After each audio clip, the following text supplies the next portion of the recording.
Boa noite. Como vão?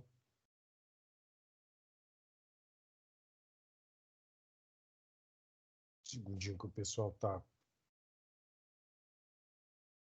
chegando e a gente pode preparar e avançar.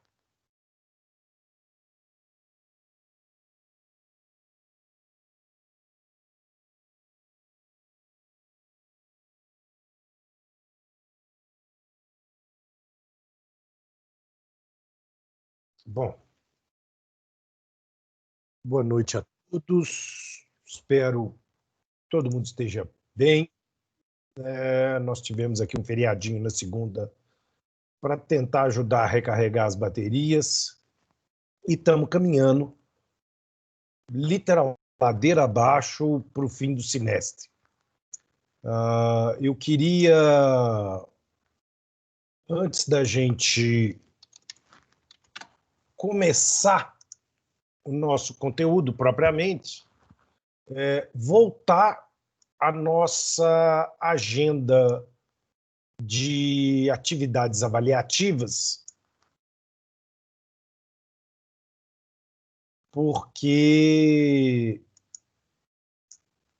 a gente precisa afinar aqui a nossa agenda, né? A gente vai chegando nessa época e nessa reta final e às vezes acaba que vocês se perdem com o calendário. Nós saímos da nossa segunda prova semana passada, temos agora pela frente a prova global definida pela coordenação no dia 26/11, tá? Então, atenção para isso, dia 26/11 faremos a nossa atividade global. No dia... Bom, e aí vocês já começam, na verdade, as provas nessa semana, né? Então, na semana do dia 23, vocês vão estar fazendo as provas finais e em razão disso, é claro, nós não vamos ter antes aula expositiva, porque vocês vão estar tendo prova de outra matéria, possivelmente no dia 25, então fiquem concentrados aqui para essa semana avaliativa. Quem perdeu, eventualmente, alguma prova, fará no dia 19 a atividade avaliativa. E no dia 18, nós vamos ter aqui uma correção de atividade pontuada para a gente fechar aqui os nossos pontos de trabalho, os 10 pontos do semestre. Então, atenção para essa agenda, para vocês irem se organizando, ok? Bom, hoje nós vamos começar a conversar acerca daquela que talvez seja uma das modalidades de prova mais comum, mais usual, que é a prova testemunhal. A prova testemunhal ela é muito comum, digamos assim, como realidade no processo. Muitas vezes faltam-nos documentos e, eventualmente, eu tenho que trabalhar com a prova testemunhal. Só que, quando a gente lida com a prova testemunhal, há alguns conceitos prévios que nós precisamos tomar como referência para que a gente possa compreender muito bem o que é a testemunha e o que ela não é. Primeira coisa, eu tenho que separar a prova testemunhal da prova de depoimento pessoal. Vimos na semana anterior a produção do meio de prova conhecido como depoimento pessoal. Depoimento pessoal é modalidade de prova na qual a parte, o autor, o réu, responde perguntas do advogado adversário com o objetivo de obtermos, com isso, eventual confissão.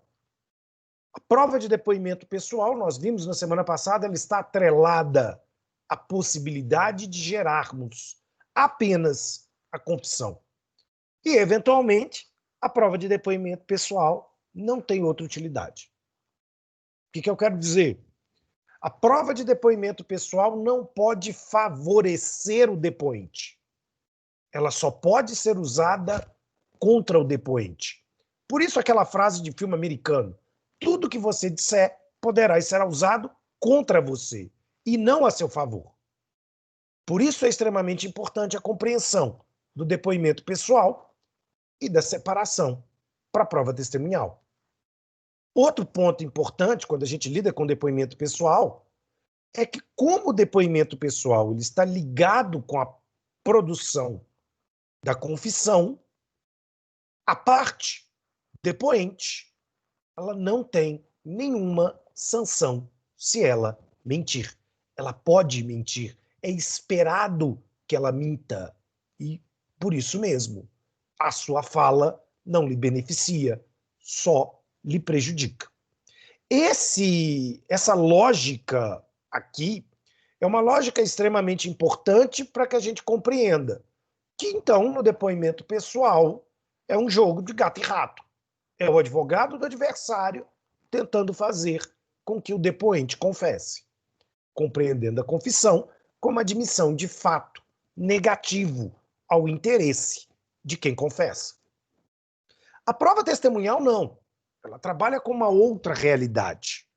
A prova testemunhal, ela tem como pilar básico aqui a presença em juízo, na audiência de instrução e julgamento, de alguém que não é parte, não é autor, não é réu, não é terceiro interveniente e, portanto, é imparcial, não tem interesse no conflito e, por isso, a testemunha vem a juízo para, primeiro, relatar fatos que sensorialmente ela percebe, visão, audição, tato, talvez até paladar, e mais, relatar com distância os fatos, com equidistância do autor e do réu. O que eu quero dizer com isso? A testemunha é imparcial. A testemunha não pode mentir sob pena de ficar caracterizado o crime de falso testemunho. E aí, a punição é lá na seara do processo penal. Por isso, para chegar na pergunta da Fernanda, quem pode mentir? A parte, o autor ou o réu, quando ele depõe em audiência. Este pode mentir. A testemunha, não. Senão ela será presa. Agora, uma diferença extremamente importante é que a testemunha ela não faz juízo de valor. O que eu quero dizer? A testemunha não emite opinião. A testemunha não profere conclusões. Como eu disse antes, a testemunha responde a perguntas que lhe são feitas, partindo do pressuposto em que essas perguntas deverão ser objetivas e descritivas. Talvez uma das coisas mais difíceis seja saber perguntar, diria Sócrates, a Platão, há milênios atrás. Fazer a pergunta talvez seja mais complexo do que respondê-la. E é extremamente importante para que, então, o advogado saiba perguntar, saiba como formular uma questão objetiva para que, eventualmente, sensorialmente, a testemunha possa responder. O juiz tem o dever de proibir, de cortar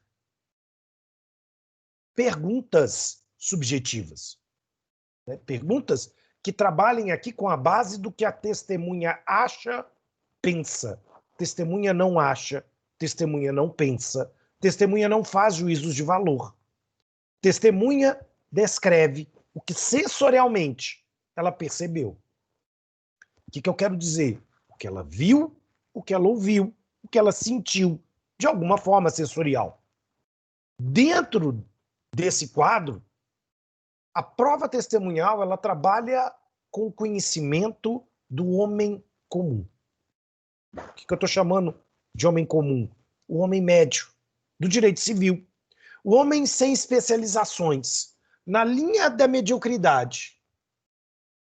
Ainda que a testemunha seja técnica, ela não vem em juízo para responder perguntas técnicas. Ainda que a testemunha seja médica, quando ela vem em juízo, ela vem como homem médio. Tem um downgrade no seu discurso. Ela não pode usar termos médicos. Ela não pode se fazer como profissional da saúde nesse momento. As perguntas não envolvem o que ela conhece de medicina, mas só o que ela conhece sensorialmente. Ah, mas e se a gente precisar do conhecimento médico? Nós chamamos um perito. E é para isso que a prova pericial serve. Para que conclusões científicas sejam tomadas. E por isso, a prova testemunhal e a prova pericial são radicalmente diferentes. A testemunha e o perito são terceiros imparciais. Mas a testemunha é o homem médio, o perito é o especialista, é o cientista.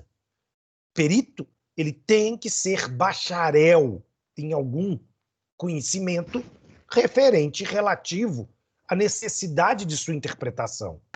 A finalidade do perito também é descrever realidades, mas descrever realidades com os olhos da ciência, não com os olhos do tio do WhatsApp, né? Que é aqui o caso da testemunha. A testemunha é o tio do pavê, né? É o grupo da família do WhatsApp.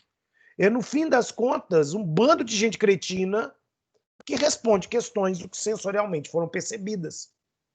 E é importante que a coisa funcione assim. É importante que a coisa seja vista assim. Até para que as coisas não se deturpem enquanto funções. Testemunha é uma coisa, a perícia é outra. Eu não posso misturar, eu não posso confundir. Né? Tanto o perito quanto a testemunha, se mentirem, poderão ser presos. O que, mais uma vez, não ocorre no depoimento pessoal. É extremamente importante que vocês expliquem para o cliente de vocês que ele pode mentir. E às vezes o cliente de vocês fica assim, incomodado, né? Tipo, mas eu posso? Pode. E você vai preparar o seu cliente para responder, para não confessar, para não cair em contradição. Agora, a testemunha, eu vou dar um conselho. Nunca reúnam-se com uma testemunha. Nunca conheça a testemunha antes da audiência. Não é problema seu, é problema do seu cliente, o que a testemunha tem para dizer. Porque, às vezes, a coisa mais comum é você chegar e quando a testemunha começa a responder as perguntas, ela é um desastre para o seu cliente. Mas isso não é problema seu. Quem tem a obrigação de arrumar testemunhas é o seu cliente. E às vezes o seu cliente vai perder, porque realmente ele selecionou mal as testemunhas. Mas isso não é problema seu. Isso é problema do cliente. Nada mais comum do que o seu cliente virar e falar: não, tem fulano. Fulano falou que vai depor. Fulano falou que vai ser testemunha, doutor, e que ela vai contar tudo. Quando você faz a primeira pergunta para a desgraça da testemunha, a testemunha vira e diz o seguinte: eu não sei de nada, não. Quem é ele? Eu nem conheço. Isso é a coisa mais natural, né? Mas isso é problema do seu cliente. Se ele traz uma testemunha inútil, agora, é muito perigoso quando você conversa com a testemunha. Porque às vezes a testemunha se embaraça e se entrega, e te entrega junto. Então não dê imagem. Já cansei de sair de audiência e ver colegas advogados presos como partícipe de um crime de falso testemunho. No meio do depoimento, a testemunha, de repente, dá uma escorregada e fala assim: ai, peraí, deixa eu lembrar o que o advogado mandou eu dizer. Aí acabou. Ela te jogou no sal. Rapidinho. E para você explicar que não tem nada a ver, vão sair, às vezes, os dois presos. A testemunha, você, seu cliente. Então não arrisque. Já vi testemunha, quando ela responde uma pergunta, ela vira para trás e fala assim, ó. Beleza. Você vai se fuder. Não, você vai se fuder. A testemunha vira e fica assim, né? Achando que está abafando. E esse é o maior problema. Esse é o maior problema. Porque ela te vende. A prova testemunhal, ela já foi uma prova muito, digamos, discriminada pela ciência do processo.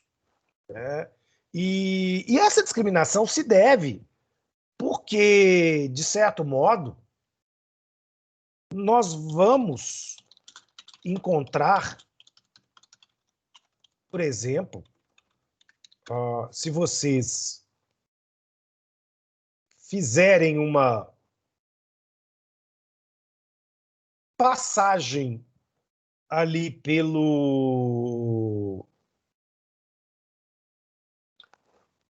Avenida Augusto de Lima, com esquina de Mato Grosso, onde tem o judiciário trabalhista, por exemplo, vocês vão encontrar, né, alguns cartões de visita, pessoas distribuindo cartão, né, que vão virar para você e dizer, perguntar, né, assim, doutor, precisa de testemunha? Né? Porque são testemunhas profissionais. E quando você olha, elas têm um cartão de visita e está escrito assim, testemunha, e o número de telefone. Né? E elas são testemunhas para qualquer coisa, porque você aluga. Né? É o Airbnb das testemunhas é você passar ali no Augusto de Lima com Mato Grosso.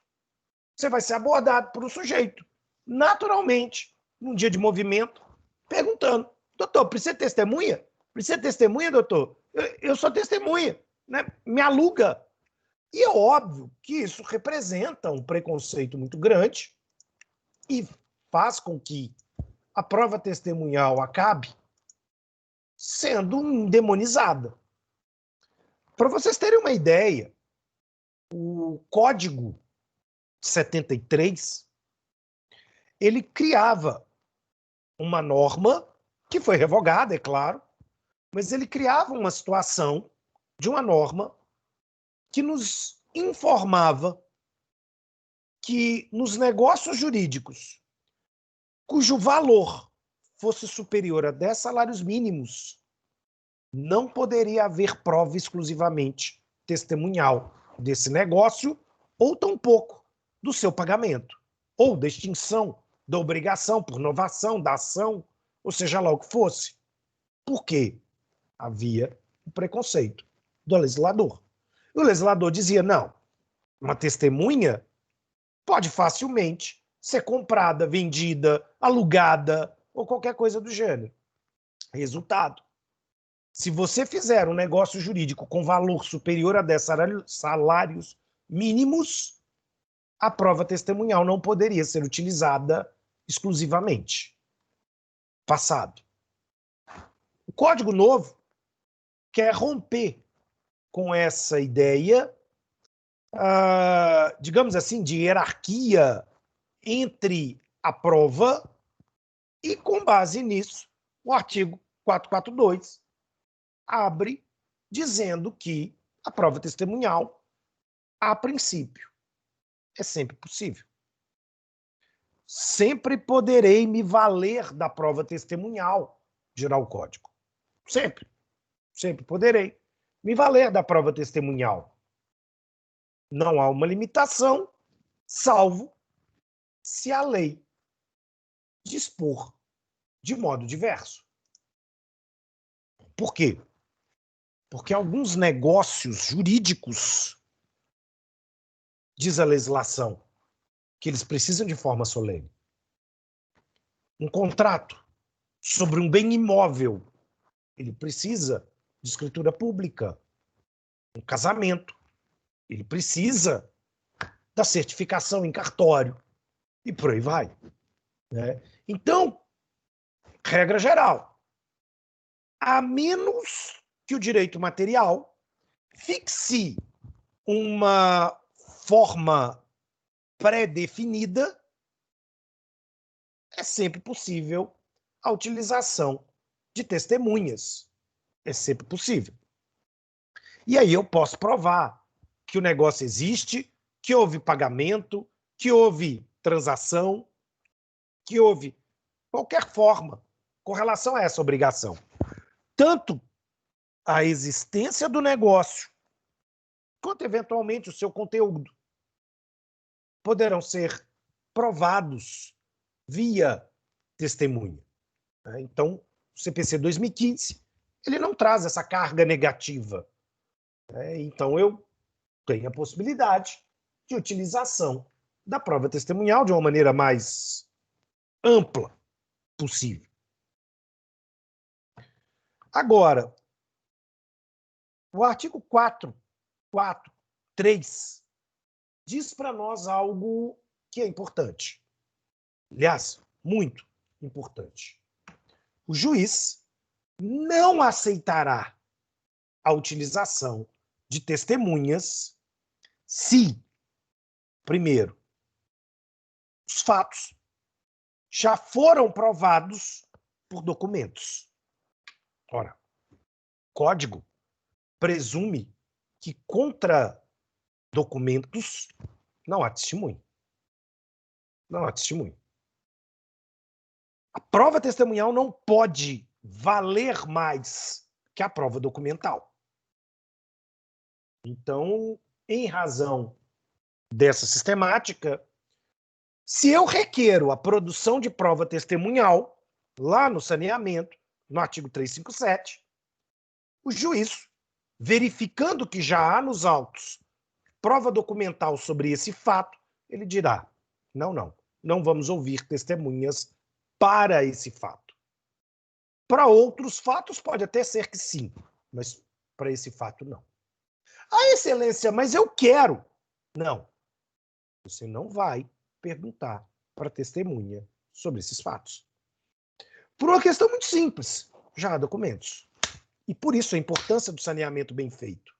Por isso a importância do saneamento onde você tem aqui os pontos controvertidos e os pontos polêmicos muito bem definidos e muito bem definidos como é que eu vou provar os pontos polêmicos.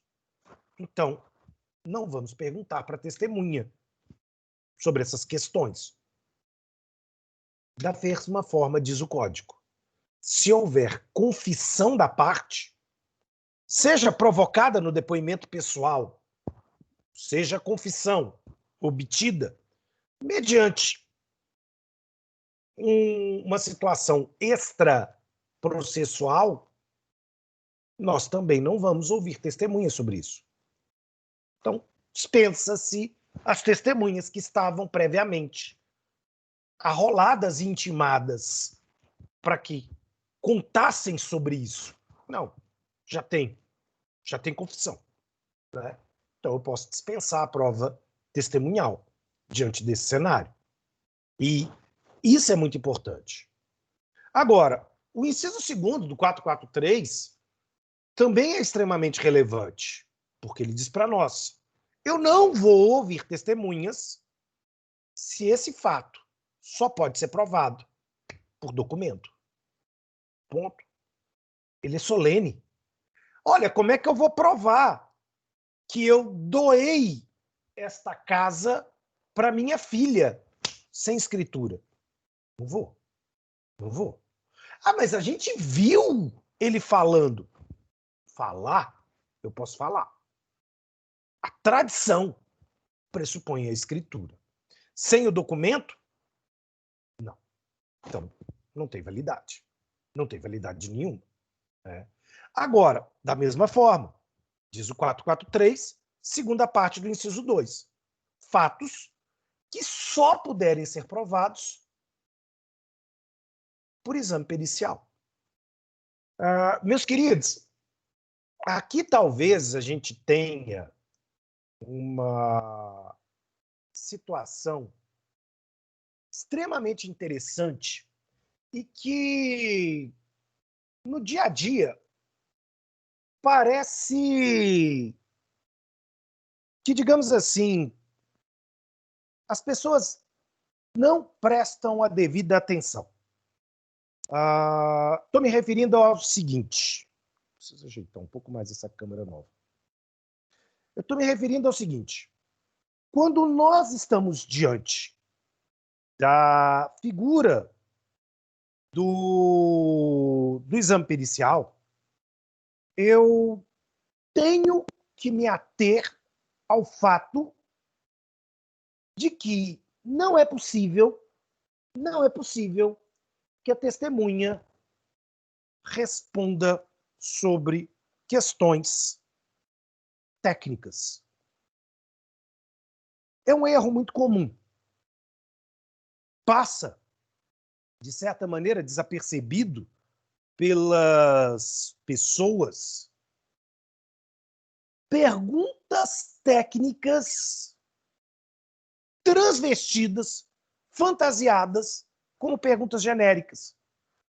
O brasileiro é uma criatura tão pitoresca e tão grotesca em termos de comportamento, muitas vezes, que ele não percebe a linha tênue entre a ciência e o senso comum. Talvez por isso existam tantas aberrações como os terraplanistas, os antivacinas e outros imbecis soltos por aí. Desculpa, não tem outro nome. Outros imbecis soltos por aí. Por quê? Porque essas pessoas não conseguem entender qual é o valor e a importância da ciência. E esse é o grande ponto. A ciência ela é fundamental. E, bom, já que a ciência ela é fundamental, o conhecimento científico só pode ser daquele que detém o saber. E, para isso, eu preciso do perito. O sujeito estudou, o sujeito é especialista. Ele tem bacharelados, especializações e outras coisas daquele assunto. Ele não é um idiota, ele não é um Zé Mané. Mas o brasileiro, às vezes, não consegue perceber essa linha. O que eu quero dizer? Julgamentos ou conclusões não poderão ser feitos sobre a forma de perguntas para as testemunhas. Exemplo. É muito comum pessoas perguntarem para uma testemunha: mas o fulano estava com pneumonia? E a testemunha diz: estava. Bom, como é que ela sabe? Ela é médica? Ela viu o laudo médico? Não. Ela vai dizer: mas estava porque estava quentinho, né? Estava com febre. Não, ele tinha uma inflamação bacteriana na garganta. Claro que não, ela não tem como saber. Né? E ainda que ela fosse médica, ela não está ali para tirar essa conclusão profissional. Então, isso é muito importante quando a gente lida com o conhecimento técnico. O que eu quero chamar a atenção, né, de vocês? Eu quero exatamente chamar a atenção porque questões que envolvam o saber técnico não pode ser creditado a uma testemunha em hipótese nenhuma. Em hipótese nenhuma, eu posso então perguntar para a testemunha se fulano estava doente, não estava, por que ele acha que isso aconteceu ou não. Mas na prática, tem muito juiz que não observa a regra do 443 e pode pôr em risco a nulidade da sentença. Pode pôr em risco a validade da sentença por causa de uma nulidade, né? Às vezes o sujeito faz uma conclusão que é uma conclusão simplesmente absurda. É uma conclusão simplesmente absurda. E isso é muito perigoso. Vou trazer aqui uma situação para ilustrar a minha fala a partir de um caso real. A partir de um caso real. Onde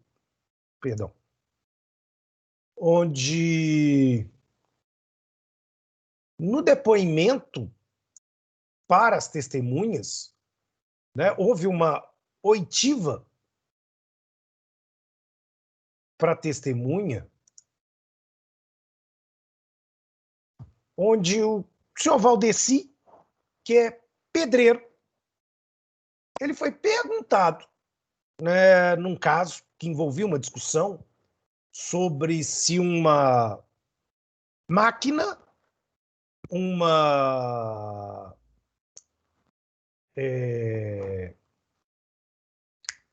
me fugiu, uma compactadora, ela poderia ter gerado um abalo sísmico a ponto de gerar rachaduras no prédio vizinho. E, né, no meio da audiência, digamos assim, perguntam para o seu Valdeci, né, olha só, a pergunta do coitado, né, se esse compactador ele poderia provocar os danos que foram causados no prédio vizinho. E qual é a resposta do seu Valdeci? Sim, senhor. Espera aí. Ele não viu. Ele poderia, no máximo, descrever que ele estava usando o compactador e, no mesmo instante, a rachadura apareceu. Porque ele enxerga. Mas ele não pode dizer que um compactador é capaz de provocar. Isso é uma conclusão. Isso é um juízo de valor. E o mais louco, né, é que pediram a opinião da testemunha. Testemunha não dá opinião. Opinião de testemunha é sempre ruim. Opinião de testemunha é igual opinião de cunhado. Você não quer saber. Você não quer saber. Né? Não presta. E, como consequência, o que a gente vai perceber aqui é que ele deu opinião. O compactador pode ter causado os danos porque ele vibra muito, porque ele é muito forte. E o mais louco, né? O juiz entendeu que, então, essa pessoa, que tem 20 anos como pedreiro, conseguiu usucapi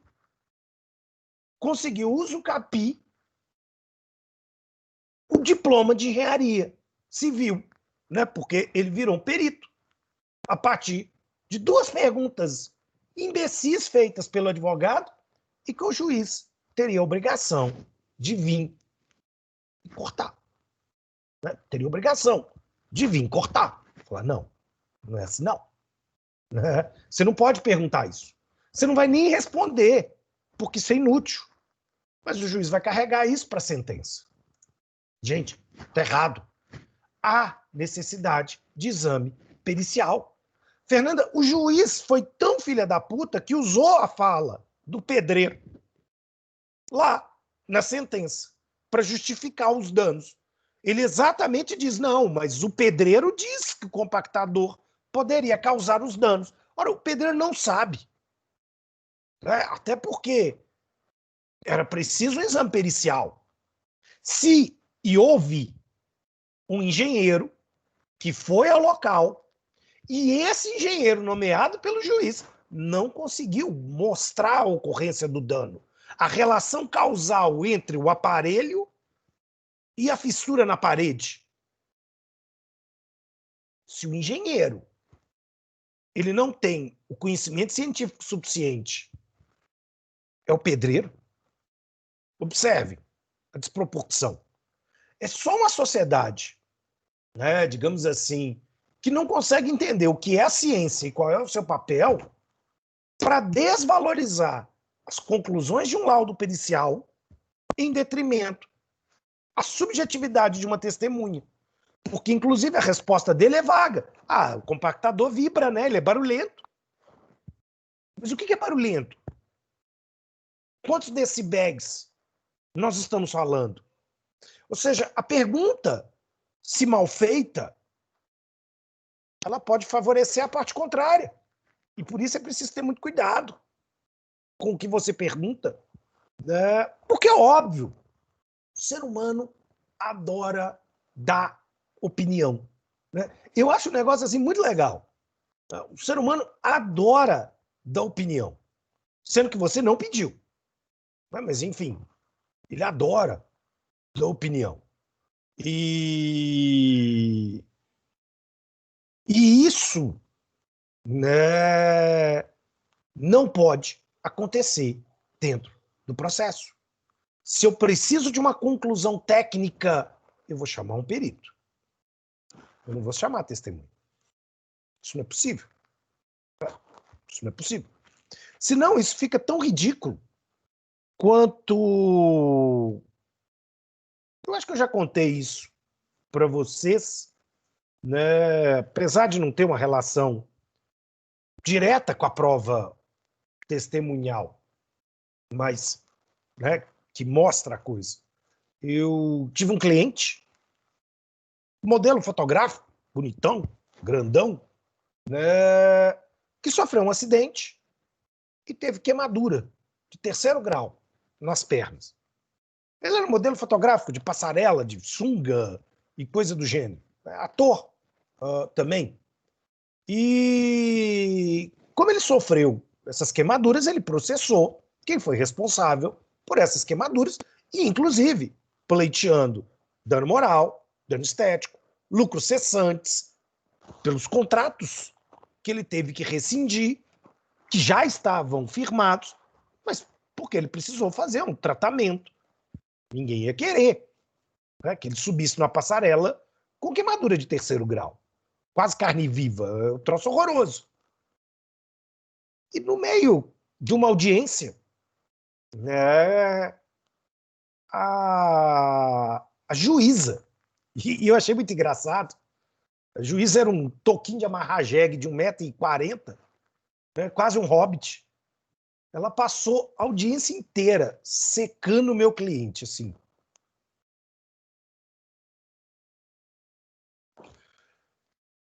Eu cheguei até a brincar uma hora com ela, falar, não, excelência, ele é bonitão mesmo, né? E ela assim. Eu achei que ela ia pedir para, né, tirar selfie com ele, ou alguma coisa. Mas, bom, no meio da audiência, a juíza solta uma. Ah, mas como é que tá as pernas dele? Eu falei, hein? Como é que é, excelência? Não, mas já recuperou? Eu falei, excelência, tá recuperando. Ele fez cirurgia plástica, ele fez enxerto, ele fez um monte de coisa. Ah, mas a gente não vai ver? Eu falei, ver o que, excelência? As queimaduras, né? O estado da perna. Eu falei, excelência, eu não estou entendendo. Não, ele podia mostrar. Eu falei, excelência, a senhora está sugerindo que o meu cliente baixe as calças na audiência? É isso mesmo? Não, doutor, o senhor está sendo irônico. Eu falei, então me explica, porque eu acho que a frase ficou sem sentido.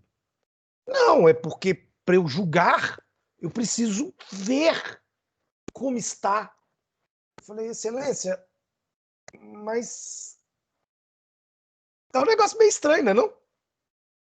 Eu falei, ele vai mostrar pra gente, né? E ela, não, Fernanda, calma. Ela vira e fala o seguinte, mas doutor, mostrar aqui na audiência não, né? Mas lá no meu gabinete tem um banheiro.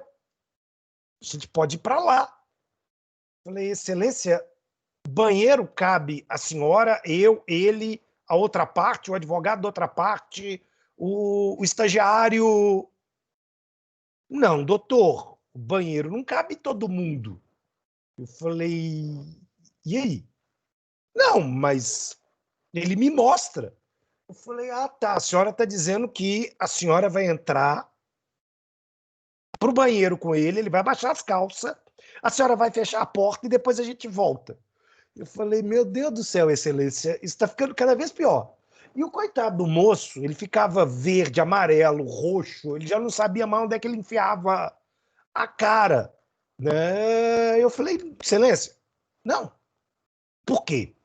Se você quer avaliar as queimaduras e o processo, primeiro, tem documentos, tem diversos laudos, etapa por etapa, do tratamento que ele está fazendo. Está tudo documentado. Tem o antes e tem o depois. Agora, se a senhora quer constatar alguma coisa, para isso tem perícia. Para isso tem perícia. Eu falei, não é a senhora, não. E não é aqui. Não é assim. Então, nós vamos nomear um perito. Um médico, dermatologista, é quem vai, eventualmente, o cirurgião plástico, o CRA, é quem vai olhar. Mas não é a senhora. De maneira nenhuma. Por quê? É preciso ciência. Aquele que é o técnico, ele sabe o que ele está vendo. Ele sabe o que ele tem que procurar. Ele sabe o que ele tem que observar. Então, o olhar do perito não pode ser desvalorizado. Infelizmente, nós desvalorizamos. Diversas vezes, nós vamos encontrar situações onde as partes e o próprio Poder Judiciário parecem se esquecer do que significa a prova pericial. E isso é absurdo. Né? Isso não vai acontecer, isso não pode acontecer. É preciso termos aqui essa visibilidade. Bom, então, resultado.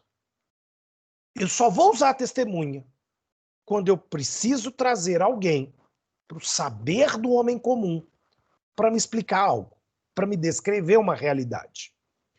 E mesmo assim, né, a prova testemunhal ela pode implicar em algumas leituras equivocadas, como nós vamos conversar um pouco mais para frente. Bom, 447 ele tem uma regra extremamente importante. Quem pode ser testemunha? Regra geral. Toda pessoa natural pode ser testemunha, desde que ela não seja incapaz, impedida ou suspeita.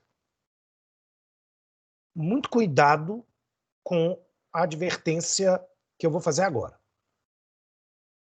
Incapacidade, impedimento e suspeição são três conceitos próprios e exclusivos do artigo 447. O que eu quero dizer? A incapacidade do parágrafo 1º, a incapacidade para ser testemunha, não se confunde com a capacidade civil. Não se confunde com a capacidade civil. Então, é um conceito próprio, uma capacidade negocial, eu poderia dizer. É uma capacidade negocial. E o que essa capacidade negocial estabelece para mim?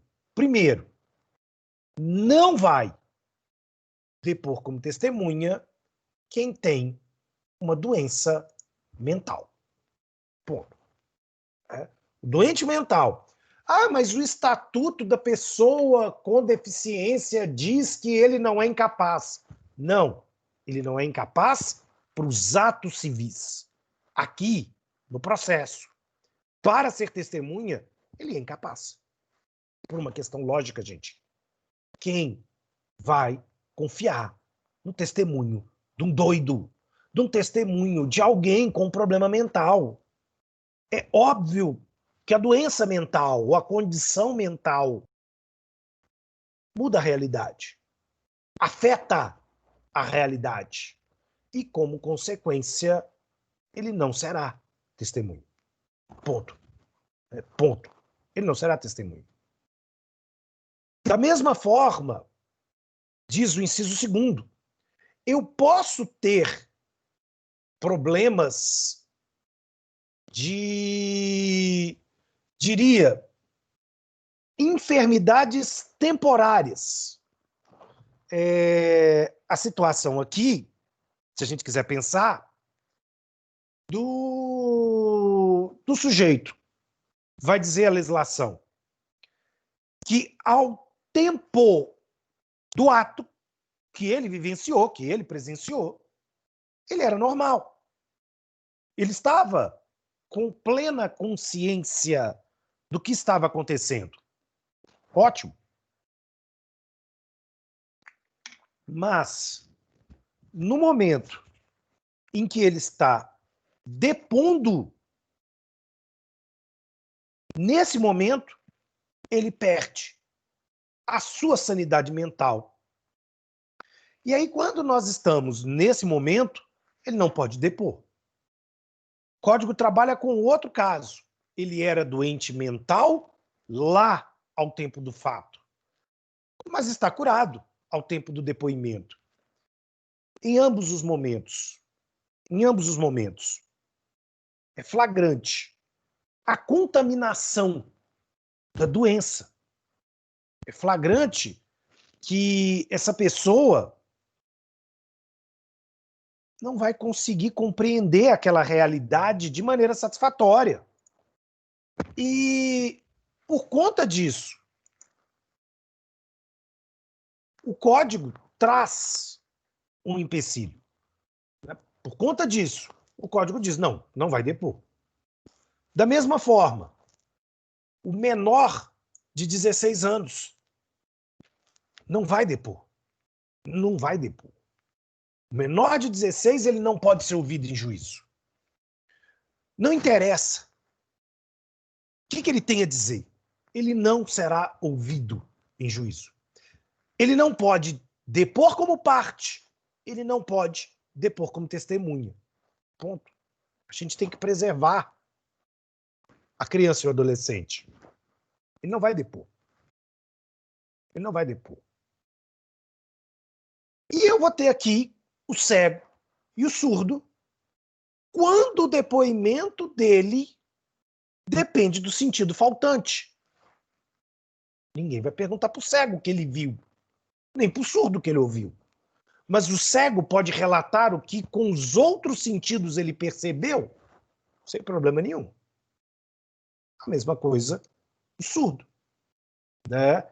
Então, percebam, a incapacidade está ligada a uma questão biológica, psíquica, de certa maneira. E não tem nada a ver com a incapacidade do direito civil. Outra coisa importante é aquilo que a legislação vai denominar como os impedidos. E aqui a noção de impedimento não guarda nenhuma relação com o 144 do CPC, que fala do impedimento para o juízo. Quem é impedido? Primeiro, parente. Ponto. Parente. Segundo, quem é parte na causa. Porque quem é parte na causa presta depoimento pessoal e não testemunho. Além disso, aqueles que vão intervir em nome de uma parte. Tutor, o representante legal da pessoa jurídica, o advogado, o curador. Claro que não. Não podem ser testemunhas. Eles têm um dever de silêncio.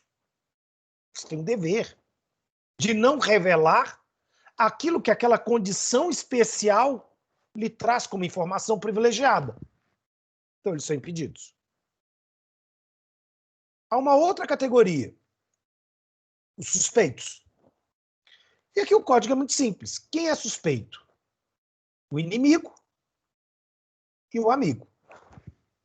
Porque, no fim, é quem tem interesse no litígio.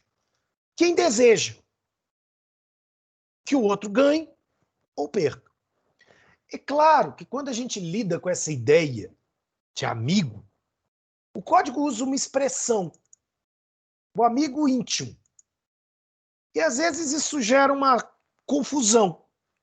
Né? O que o código está preocupado aqui? Ele está preocupado com a ideia de que não é qualquer amizade.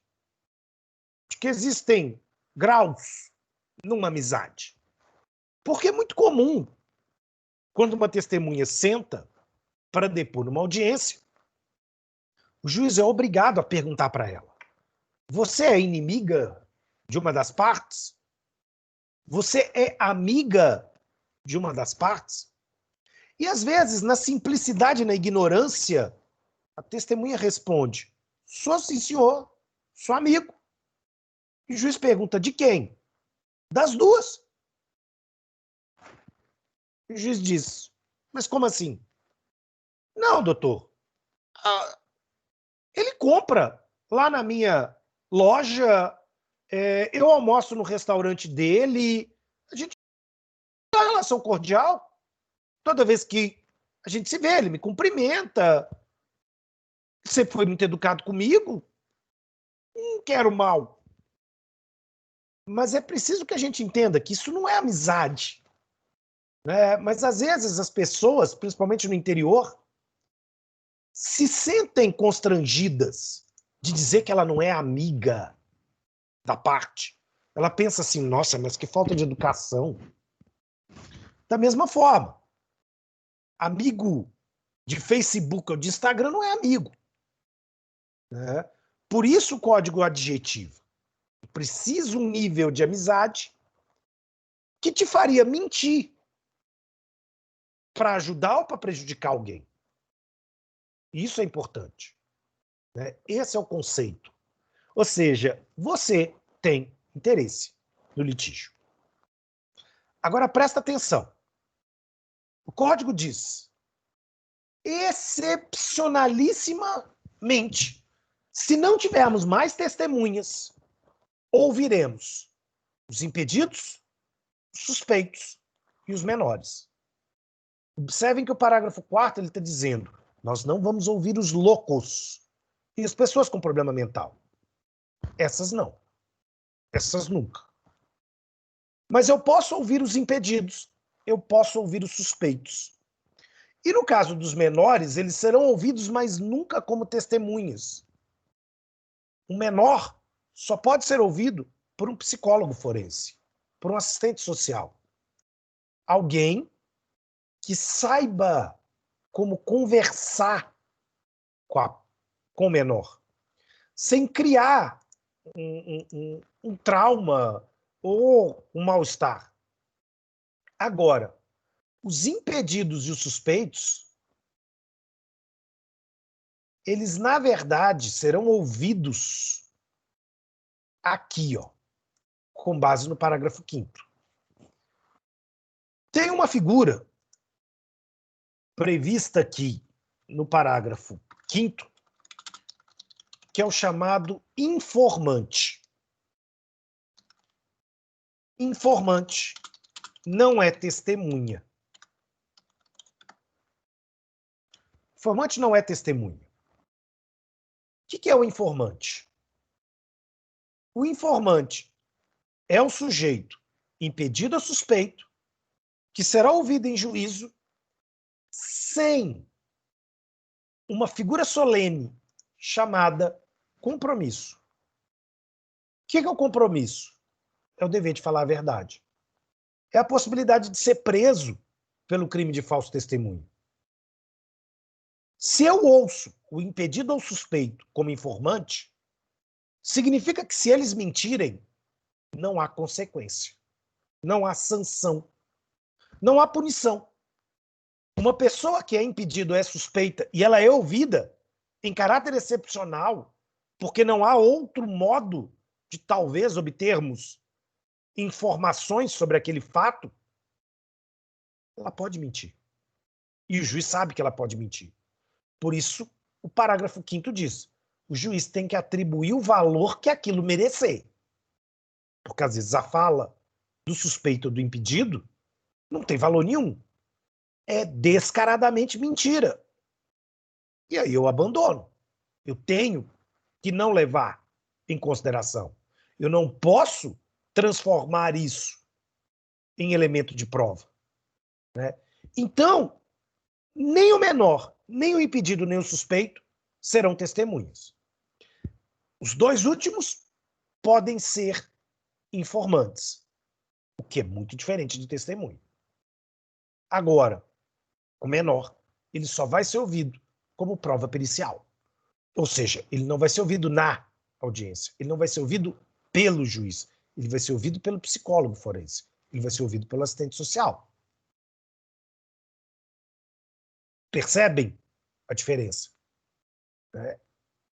Que é muito diferente em cima disso. Ok? Vamos adiante?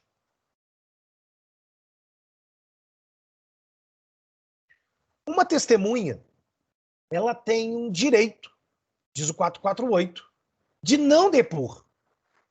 Então ela tem uma escusa, um perdão legal, se ela não depuser. Duas situações. Vamos começar da de baixo, depois a gente vai para de cima.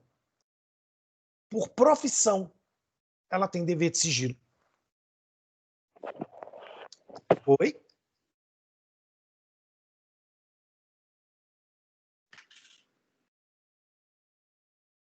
Pois não? Alguém ligou o microfone. Ana Clara. Desculpa, professor, foi sem querer. Achei que você ia fazer uma pergunta, então vamos de novo. Bom, então o que acontece aqui? Alguém que, em razão da profissão, ele tem a obrigação de nunca contar. Ele tem um dever legal de silêncio. Profissionais médicos, psicólogos, dentistas, por aí vai. Saúde, de uma maneira geral. Né? O que você conta para eles não pode ser dito, nem como testemunha. Caso clássico, padre. Pelo segredo da confissão. Você pode contar o que você quiser. E o padre não vai poder revelar esse segredo. Principalmente em juízo. Ele não pode. De modo nenhum. Nós, advogados, é uma das coisas que eu acho mais interessante e que, de certa maneira, me chama a atenção quando a gente lida, por exemplo, com a contratação de um estagiário lá no escritório, é a preocupação do estagiário ficar sabendo de coisas que ele não pode contar. Né? É uma situação muito recorrente, onde a gente está dizendo para o estagiário, dizendo, olha, você vai encontrar com pessoas dentro desse escritório que são pessoas famosas, políticos, empresários, celebridades, que você não pode abrir a boca. Né? Você não pode contar para ninguém o que você viu, ouviu. Mas, bem, faz parte da nossa profissão, né? Faz parte da vida do profissional do direito esse dever de sigilo. né? Então, eu nunca posso ser testemunha contra um cliente meu sobre fatos que eu soube, porque eu era o advogado dele. Ora, ele me contou, é uma questão de confiabilidade. Isso é extremamente importante. Então, esses profissionais, eles nunca vão testemunhar. Se eles forem chamados, eles vão dizer ao juiz: Excelência, eu não posso contar o que eu sei, porque o que eu sei foi por força da profissão. Ah, você é o quê? Eu sou médico. Fui médico dele. Então não posso te contar. Ok. A testemunha vai estar dispensada. Situação 1. A testemunha pode sofrer um grave dano.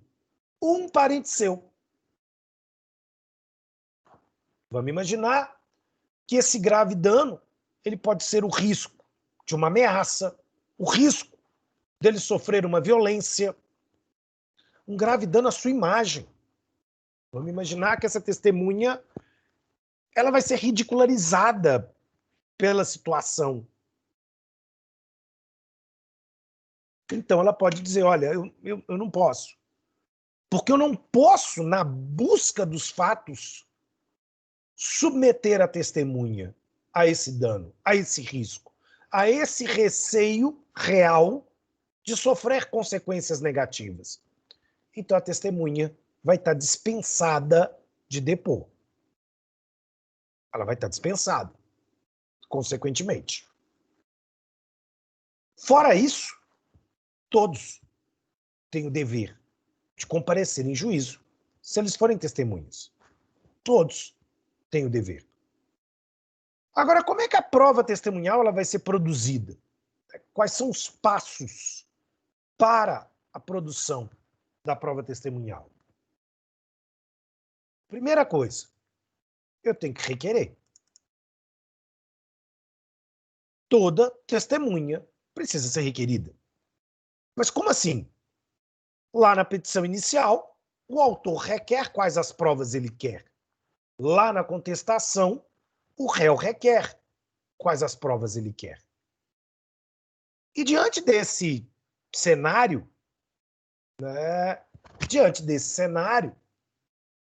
nós vamos observar aqui que se eu requerir todos os meios de prova, dentro do conceito de todos, está a ter prova testemunhal. Então, o requerimento genérico já serve? Serve. Mas quando a gente chegar à decisão de saneamento do 357, eu vou ter que voltar e reafirmar.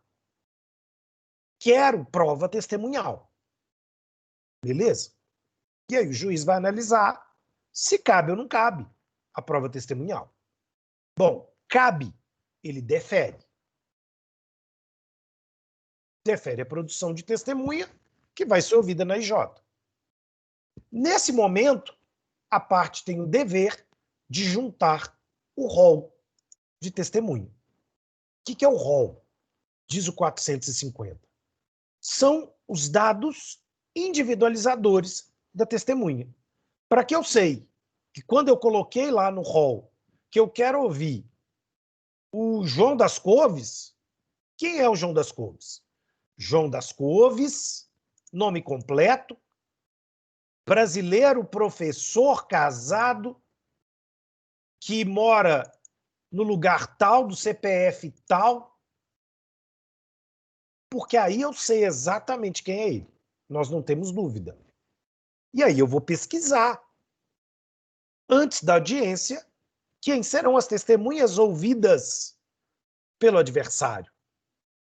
Por que pesquisar? Eu quero saber se elas são impedidas, incapazes ou suspeitas. E se elas forem, eu vou impugnar. Eu não vou deixar que elas sejam ouvidas. Eu vou fazer com que elas sejam excluídas. Vamos lembrar que o 357 diz para nós também que cada parte tem direito a até 10 testemunhas. Não mais do que isso. Até 10 testemunhas. Que já é gente pra caramba. No processo civil, já é gente pra caramba. Até 10 testemunhas. Agora, uma testemunha vem para a audiência de duas formas. Primeira forma, ela vem intimada barra convidada na forma do 455, ou esta formalidade é dispensável. Bom, quando uma testemunha é dispensada da intimação ou do convite, significa que eu, parte, me responsabilizo por trazê-la. Aí, se ela não comparecer, vamos presumir que eu desisti dessa testemunha. Eu não poderei adiar a audiência. Eu não poderei requerer a chamada condução coercitiva da testemunha. O que está acontecendo aqui? Na figura da condução coercitiva, a testemunha é buscada, onde quer que ela se encontre, pelo oficial de justiça e até pela força policial. E ela vai ser trazida na marra para a audiência. É óbvio que quando uma testemunha vem de maneira coercitiva, ela vem puta da vida. E muito possivelmente isso pode não ser bom. Isso pode não ser positivo. Essa testemunha ela pode acabar falando coisas propositalmente para a parte. Então é preciso ter cuidado. Se vale ou não vale a pena ouvir uma testemunha que vem forçada. Agora, quando eu intimo uma testemunha, e essa intimação é uma coisa muito útil, eu mando um comunicado formal ou pego a assinatura da testemunha em um documento escrito que conta para a testemunha dia, hora e local em que ela vai ser ouvida. O código trabalha aqui com a ideia de que, então, eu vou levar esse papel, ou eu vou mandar pelo correio, e a testemunha vai assinar um AR ou o próprio documento. Qual é a ideia? Até 3 dias antes da audiência, eu preciso juntar esse AR ou a cópia de que a testemunha assinou, se dando por ciente da ocorrência da audiência. Isso é extremamente importante. Por quê? Se a testemunha não estiver presente, eu posso adiar ou mandar trazê-la coercitivamente. Se eu peguei a assinatura dela, mas não juntei no processo nos 3 dias subsequentes, eu não vou poder me valer desse benefício do artigo 445. Né? Então, quando eu estou trabalhando com essa figura aqui, eu preciso ter o cuidado de comprovar. Afinal de contas, eu já dizia aquele brocado, que não está nos autos, não está no mundo. Né? Se eu não faço a prova, isso não existe. E como consequência, então, né, eu estou notificando a testemunha. Bom, e se eu não conseguir sucesso nessa carta convite? Eu mando ela por AR e ela nunca está lá. Eu posso requerer que o oficial de justiça vá agora, eventualmente, intimá-la. Mas o oficial de justiça intimar uma testemunha é algo muito excepcional. Não é mais a regra. A regra é que o código entregou como ônus para a parte a intimação da testemunha.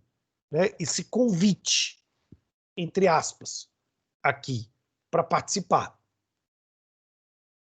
É claro que, diante desse cenário, nós vamos ter aqui algumas testemunhas que estão previstas no artigo 454 e que, de uma maneira diferente, elas não serão ouvidas na IJ. Como assim? As testemunhas do artigo 454 representam para nós pessoas ocupantes em cargos públicos e em razão desta ocupação, elas têm mais coisa para fazer. Então, elas não podem comparecer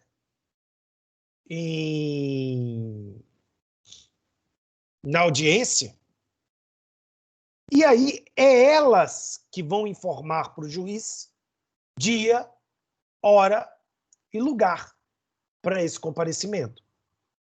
Exemplo, um ministro do Supremo Tribunal Federal, um deputado, um senador, um governador, um prefeito, um presidente. Ele tem mais coisa para fazer da vida. Então, ele não está por conta do Poder Judiciário. É o Poder Judiciário que está por conta dele.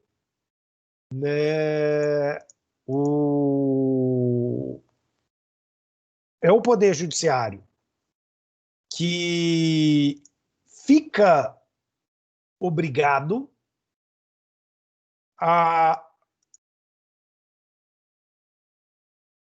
ir no gabinete ou sei lá onde para eventualmente ser ouvido. Então a gente leva o juiz a essa autoridade e não o inverso.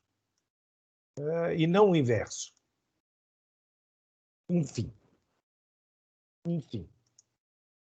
Ok?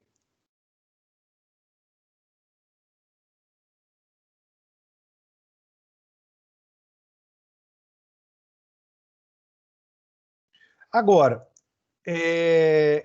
eu preciso ter em mente que, na hora da audiência, regra geral, o juiz ouve as testemunhas separadas e sucessivamente. Uma testemunha não escuta o depoimento da outra. Uma testemunha, inclusive, deve ficar em um recinto onde ela não tenha contato com as outras testemunhas, para que não haja contaminação no depoimento. Primeiro, nós vamos ouvir as testemunhas do autor, todas. O autor começará perguntando.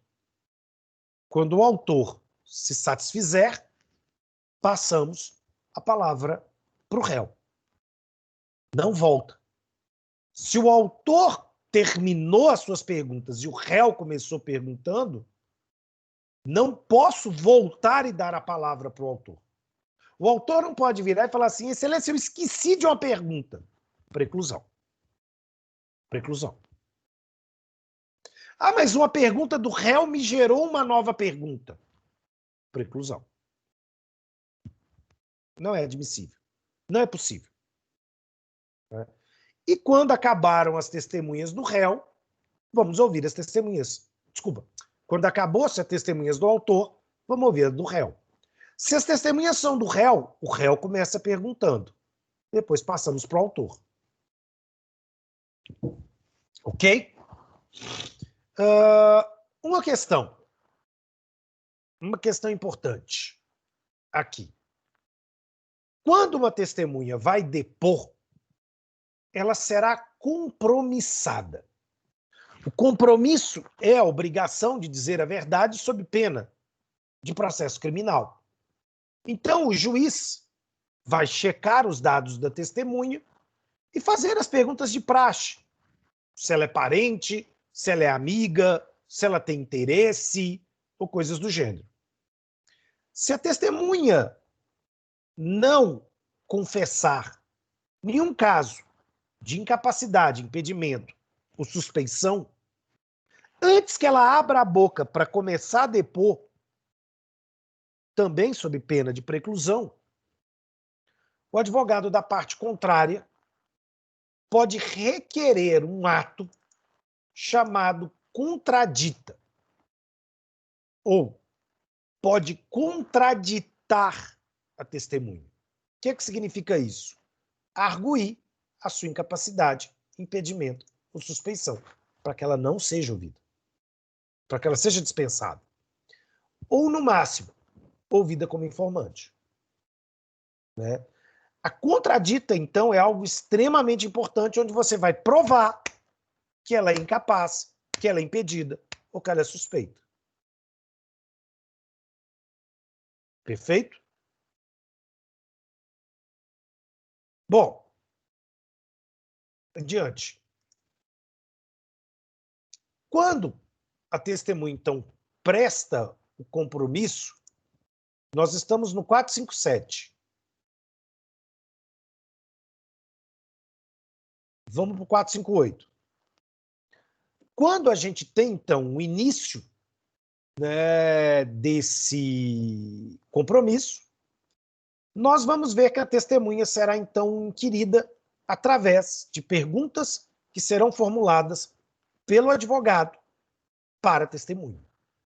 Isso é extremamente interessante, isso é extremamente importante. O advogado faz as perguntas, a testemunha responde e alguém registra, coloca na ata, grava em vídeo, em áudio, enfim. Qual é o ponto? Se as perguntas forem capciosas, equivocadas, o juiz pode cortar. O juiz pode dizer, não vai ter pergunta. Esta pergunta não. Essa pergunta exige subjetivismo, essa pergunta... E aí ele corta. Ele corta, ele indefere as perguntas. Tem uma outra questão, que é também igualmente importante, é que o juiz ele poderá autorizar, a requerimento das partes, a chamada acareação. O que é isso? Eu vou trazer duas ou mais testemunhas, ou colocar a testemunha de frente para uma parte, para que, respondendo, ela solucione eventual colisão de informações ou divergências. A acareação serve para a gente tentar provar que uma testemunha está mentindo.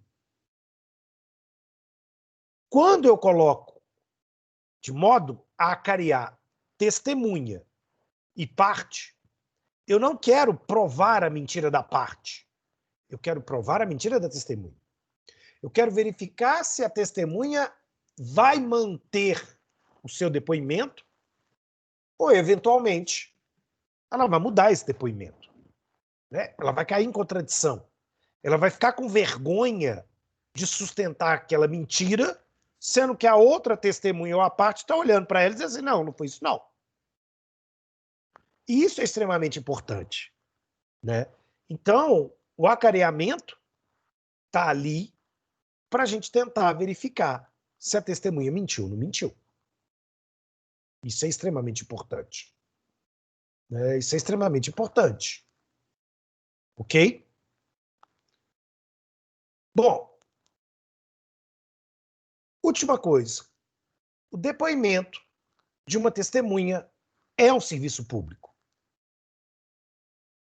É um ônus público, como de mesário ou qualquer coisa do gênero. O que significa isso? A testemunha não pode ser punida por ir a uma audiência. Se ela é empregada seletista, eu não posso cortar o ponto dela. Claro, a testemunha vai comprovar que ela foi na audiência. Ela junta a ata, ela junta a intimação e ela está dispensada no horário de trabalhar. Né? Ela tem que ir. O seu patrão não pode dizer, não, mas não, você não vai, né? Não, você tem o direito aí. Você deve ir. Até porque há consequências. Então eu nunca vou ter nenhuma sanção para testemunha.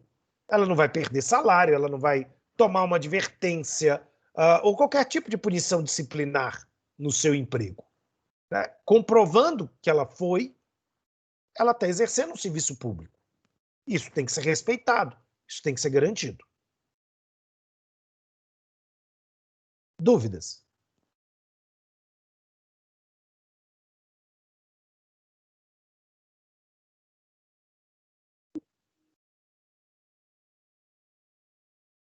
Dúvidas?